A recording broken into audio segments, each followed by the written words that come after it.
Hello, কেমন আছো সবাই? আশা করছি সবাই ভালো আছো, সুস্থ আছো। তোমাদের জন্য আজকে নিয়ে এসেছি আরেকটি নতুন ভিডিও। আর এটা হচ্ছে 40 সাইজের ব্রা কাট ব্লাউজের সেলাইয়ের ভিডিও। এর কাটিংয়ের ভিডিওটি আগের দিন আমি আপলোড করে দিয়েছি। তোমরা যারা সেই ভিডিওটি দেখতে চাও ডেসক্রিপশন চেক করেও দেখতে পারো অথবা চ্যানেল ভিজিট করেও দেখে নিতে পারো। তো সেলাইটা ভীষণই সহজ। যারা একদম নতুন সেলাই শিখছো তারা একটুখানি মনোযোগ দিয়ে দেখো, তাহলে সেলাইটা দেখবে খুব সহজেই তোমরা পারবে। আর আমি স্টেপ বাই স্টেপ ইজি ওয়েতে দেখিয়েছি। তাহলে চলো ঝট করে তোমাদেরকে সেলাইটা আমি একবার দেখিয়ে দিচ্ছি। তো প্রথমেই এখানে নিয়ে নিচ্ছি আমি ব্যাক পার্ট। তো ব্যাক পার্টের একটা সাইডেই আমি টিকেন বসিয়েছিলাম, অন্য সাইডেও সেম এরকম হাতটা ধরে টিকেনের মার্কিংটা বসিয়ে নিচ্ছি এবং টিকেনটা ড্র করে নিচ্ছি। তো প্রথমেই আমরা ব্যাক সাইডের দুটো টিকেন আসবে, সেই টিকেন দুটোকে সেলাই করে নেব। তো যেরকমভাবে আমি দাগ টানছি ঠিক সেরকমভাবেই মাঝখানের এই দাগটাকে ধরে সাইডে যেই দাগ রয়েছে, অর্থাৎ এটা হচ্ছে সাইডে আমরা 1/2 ইঞ্চি করে নিয়েছিলাম, তো এই দাগটা বরাবর আমরা সেলাইটা দেব এবং সেলাইটা দেওয়ার সময় নিচে ওপরে তোমরা সেলাইটাকে একদম লক করে নেবে, নয়তো ওপরের দিকে সেলাইটা কি হয় অনেক সময় খুলে যায়। তো আশা করছি তোমরা এরকমভাবে ব্যাক সাইডের টিকেনটা সেলাই করে নিতে পারবে। দেখো আমি দুটো টিকেন সেলাই করে নিয়েছি। এবার চলে আসলাম সামনের সাইডের জন্য। সামনের সাইডের নিচের দিকের যে পার্টটা ছিল সেটা এরকম জয়েন্ট ছিল, দুটো পার্ট, তো আলাদা করে নিয়েছি। আর একটা পার্টে আমার মার্কিং ছিল, অন্য পার্টেও টিকেনের মার্কিং করে নিয়েছি। এবার সেই টিকেনের মার্কিং অনুযায়ী দেখো সেলাই করে নিয়েছি নিচের পার্টটা। এখন ওপরের পার্টটা আর নিচের এই পার্টটা আমাদেরকে সেলাই করে জুড়তে হবে। তার আগে দেখো এই সাইডটা আমাদের হুক পার্টির দিকে আসবে আর এই সাইডটা উল্টো সাইডে। এই দুটো সাইড আমাদেরকে কিন্তু লক্ষ্য রাখতে হবে। ওপরের পার্টের হুক পার্টটি যেই সাইডে থাকবে নিচের পার্টের হুক পার্টটিও যেন সেই সাইডে থাকে। এবার দেখো ওপরের পার্টের সোজা সাইডের ওপরে নিচের পার্টটা রাখলাম আর সেন্টার থেকে দুই সাইডে আমি সেলাই করে নিচ্ছি, যাতে বড় ছোট যদি হয়ে যায় তাহলে ছেটে বাদ দেওয়া যায়। তো বড় ছোট হতেই পারে, তাতে ঘাবড়ানোর কিছু নেই, তখন এক্সট্রা পার্টটা তোমরা ছেটে নেবে। তো দেখো আমি দুটো সাইডের জন্যই এই খাপটা তৈরি করে নিয়েছি এবং কতটা সুন্দর শেপ এসছে দেখো। এবার সাইডের যে এস পার্টটা রয়েছে সেটা আমাদেরকে সেলাই করতে হবে। তো এখানেও সেম সোজা সাইডের ওপরে এই পার্টটা সোজা সাইড রাখবো আমরা এবং 1/2 ইঞ্চি মতন সেলাই মার্জিন নিয়ে এই দুটো পার্টকে আমরা অ্যাটাচ করে নেব। দুটো সাইডের জন্যই সেমভাবে করতে হবে। আমি তোমাদেরকে শুধু একটা সাইড দেখিয়ে দিচ্ছি। সেলাই করার সময় একদমই কোনো পার্ট ধরে টানাটানি করে সেলাই করবে না, তাহলে একদম সমান সমানই তোমার আসবে, এক্সট্রা কাপড় ছোট বড় হবে না।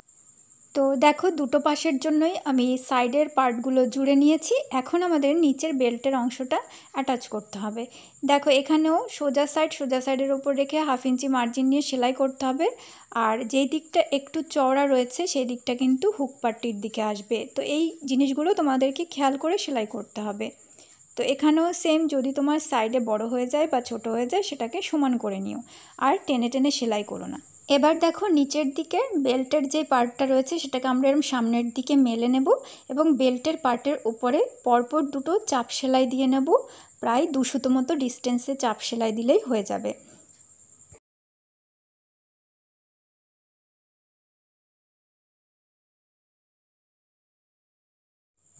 এবার দেখো এখানে নিয়ে নিয়েছি একটা সোজা পট্টির কাপড়। কাপড়টা চওড়া রয়েছে 2 ইঞ্চি, মাঝ বরাবর দেখো ভাঁজ করে রেখেছি, সোজা সাইডটা বাইরের দিকে রেখেছি। এখন এটা হচ্ছে ব্লাউজের ডান সাইড। তো ডান সাইডে আমাদের হুক পাট্টি করতে হবে। তো হুক পাট্টির জন্য এই কাপড়টাকে রেখে দেখো 1/2 ইঞ্চি মতো মার্জিন নিয়ে সেলাই করবে, তারপর উল্টো সাইডে পাঠিয়ে দিয়ে আরেকটা রাফ সেলাই দিয়ে পরে তোমরা চাইলে এখানে হেম সেলাই করে নিতে পারো উল্টো সাইডে। আর এটা হচ্ছে আমাদের বাম সাইডের। তো বাম সাইডের জন্য আমরা কি করব, এখানে 3 ইঞ্চি চওড়ার আমি কাপড় কেটে নিয়েছি। আর এটা হচ্ছে এই কাপড়টাকে, ব্লাউজের কাপড়টাকে উল্টো করে নিতে হবে। তো ব্লাউজের উল্টো কাপড়ের ওপরে হচ্ছে পট্টির কাপড়ের সোজা সাইড থাকবে, তারপর 1/2 ইঞ্চি মার্জিন নিয়ে সেলাই করবে।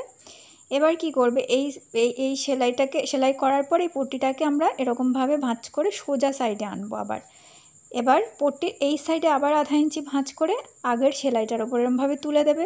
তাহলে সামনের দিকে আমাদের এখানে 1 ইঞ্চি মতো চওড়ার একটা প্লিকেট তৈরি হবে। এখানেই আমরা আমাদের হুকগুলোকে আটকাতে পারবো।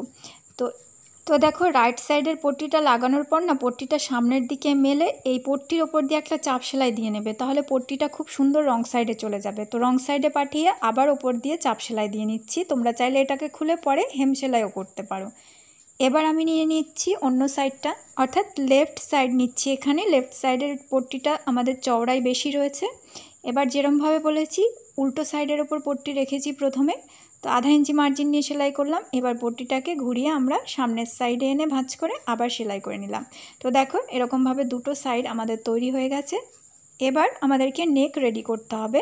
তার জন্য আমি এখানে কি করেছি, 2 ইঞ্চি চওড়ার একটি স্ট্রেট পট্টির কাপড় কেটেছি। আমি কিন্তু কোনার পট্টির কাপড় নিইনি, শুধুমাত্র সোজার পট্টির কাপড় নিয়েছি এবং মাঝ বরাবর ভাঁজ করে কিনারায় একটি সেলাই বসিয়ে আটকে নিয়েছি।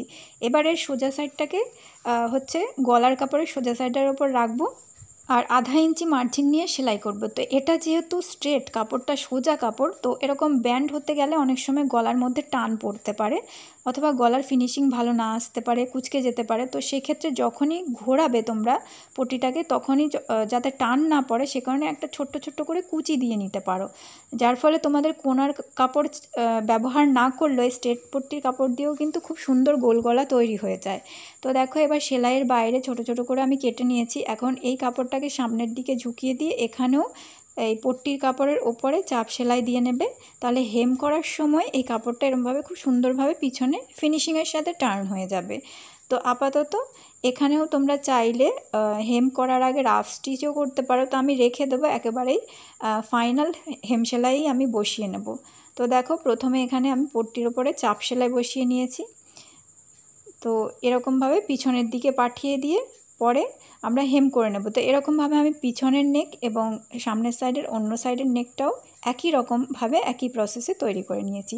এবার দেখো সামনের সাইডের এই দুটো পার্ট না এরমভাবে রেখে দিয়ে প্রথমে বড় ফোরের একটা সেলাই দিয়ে এই দুটো পার্টকে বন্ধ করে নিতে হবে।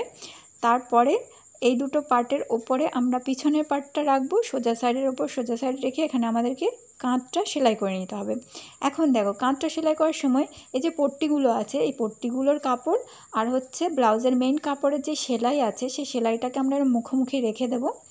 রেখে আমরা 1/2 ইঞ্চি মার্জিন নিয়ে কাঁধটা সেলাই করে নেব, যার ফলে না কাঁধের ফিনিশিং খুব ভালো আসবে। এরপর আমরা এই পট্টি শুদ্ধ কাপড়টাকে পিছনে পাঠিয়ে পরে হাতে হেম সেলাই করব। তো দেখতেই পাচ্ছ এরকমভাবেই সেলাই করবে, ফলে তোমাদের কাঁধের ফিনিশিং খুব সুন্দর আসবে। এবার পট্টিটাকে পিছনে পাঠিয়ে তোমরা চাইলে মেশিনে আপাতত বড় ফোরে সেলাই দিয়ে নিতে পারো। তো আমি একবারেই পরে হেম সেলাই করে নেব হাতে। আর এখানে সামনের সাইডে দেখো এই সেলাইটা অবশ্যই করে নেবে বড় ফোঁড় দিয়ে, যার ফলে তোমাদের সাইডে কিন্তু ফিটিংসের মাপ বসাতে সুবিধে হবে। এখন আমরা হাতার কাপড়টা অ্যাটাচ করব। তো তার জন্য এরকমভাবে দেখো এখানে যে কাঁধের যে জয়েন্ট আছে তার সাথে হাতার কাপড়ের সেন্টারটা রাখতে হবে সোজা সাইডের ওপরে রেখে 1/2 ইঞ্চি মার্জিন নিয়ে সেলাই করবে। আর এখানে যে কার্ভটা আছে সামনের তালপাটটা যেন সামনের সাইডেই আসে, উল্টো পাল্টা তোমরা সেলাই করবে না, এটা অবশ্যই লক্ষ্য করে সেলাইটা করবে। আর তার আগে আমি হাতার নিচের দিকের বর্ডারটা দুবার রং সাইডে ফোল্ড করে দেখো সেলাই করে নিলাম। এখন আমি এভাবে রেখে সেন্টার থেকে হাতাটাকে দুই সাইডে সেলাই করে অ্যাটাচ করে নিচ্ছি। তো দেখো এই অবস্থাতে এসে তোমরা সাইডে অথবা নিচে যদি দুটো পার্টের কাপড় কোথাও ছোট বড় হয়ে থাকে সেক্ষেত্রে অল্প করে ছেটে সমান করে নিতে পারো। এখন উল্টো সাইড করে নিচ্ছি আমি, আর ফিটিংসের মাপগুলো ফাইনালি বসিয়ে নিচ্ছি দুটো পাশেই। বসিয়ে নিয়ে এই মাপ অনুযায়ী আমরা দুটো সাইড সেলাই করে বন্ধ করে নেব। তো দেখো দুই সাইডটা ফিটিংস বসিয়ে নিয়েছি, আর এই মাঝখানের এই জয়েন্টটাও বড় ফোরের জয়েন্ট ছিল, এটাকে খুলে নিয়েছি। এখন নিচের দিকে কোমর পাট্টিটা আমাদেরকে বসাতে হবে। তার জন্য আমি গলার জন্য যে ধরনের কাপড় ব্যবহার করেছি এখানেও সেম কাপড় ব্যবহার করছি এবং যেভাবে গলা তৈরি করেছি সেই একই রকম প্রসেসে আমাদেরকে নিচের কোমর পাট্টিটাকেও মেশিনে প্রথমে সেলাই করে নিতে হবে, তারপর উল্টো সাইডে হেম সেলাই করতে হবে। আর এখানে গলার কাপড়টাকেও আমি হেম সেলাই করে নেব। তার জন্য এই সামনের দিকে এক্সট্রা কাপড় রেখেছিলাম, কাপড়টাকে ভাঁজ করে এরমভাবে মুড়ে নিতে হবে এবং হাতে হেম স্টিচ করতে হবে। আর আমাদেরকে হুকের ঘরগুলোও রেডি করে নিতে হবে। তো আশা করছি এই সেলাইগুলো তোমাদেরকে দেখাতে হবে না, এগুলো একদম বেসিক সেলাই, তোমরা আশা করছি পারবে। আর দেখো সেলাই করে নেওয়ার পর আমি তোমাদেরকে দেখাচ্ছি।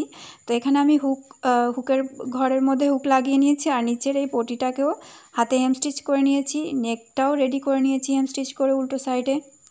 আর এটা উল্টো সাইডটা দেখিয়ে দিচ্ছি।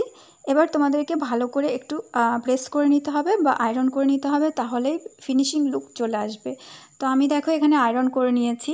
তো আজকের ভিডিওটি কেমন লেগেছে বা তোমরা বুঝতে পেরেছো কি না, তো অবশ্যই কমেন্ট বক্সে জানাতে ভুলো না। তো আজকের ভিডিওটি এই পর্যন্তই থাক। সবাই ভালো থেকো, সুস্থ থেকো এবং ক্রিয়েট স্টাইলের নেক্সট ভিডিওর জন্য অপেক্ষা করো। টাটা।